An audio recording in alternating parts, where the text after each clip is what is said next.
પાદરા તાલુકાના મુજપુરથી આંકલાવને જોડતો ગંભીરા બ્રિજ તૈયાર, ગમે તે સમયે ઉદ્ઘાટનની તારીખ આવી શકે તેમ છે।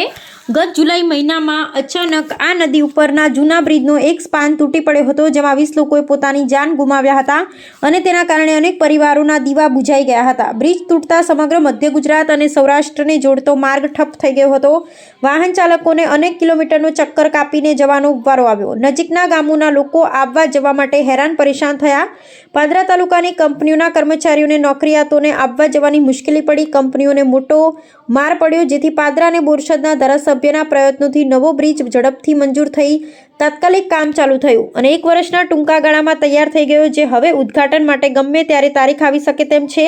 પાદરાના ધારાસભ્ય ચૈતન્યસિંહ ઝાલાના પ્રયત્નોથી વચગાળા માટે તૂટેલા ભાગ ઉપર સ્ટીલનો બ્રિજ બનાવી મૂકીને દ્વિચક્રી વાહનો માટે ચાલુ કરી દેતા અસંખ્ય નોકરિયાત ખેડૂતો નજીકના ગામોના રહીશો માટે આવાગમન માટે તાત્કાલિક રાહત કરી આપી। આમ જેનું ખાતમુહૂર્ત કરે છે તેના હસ્તે ઉદ્ઘાટન થાય છે તે ઉક્તિ ભાજપના રાજમાં સાચી સાબિત થાય છે।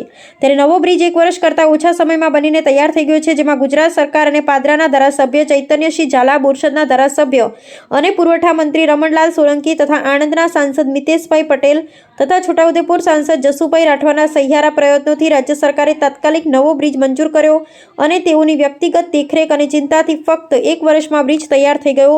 બહુ મોટી સમસ્યાનું ઝડપી નિરાકરણ કહી શકાય। માતૃરક્ષા ન્યૂઝ, ગોપાલ ચાવડા।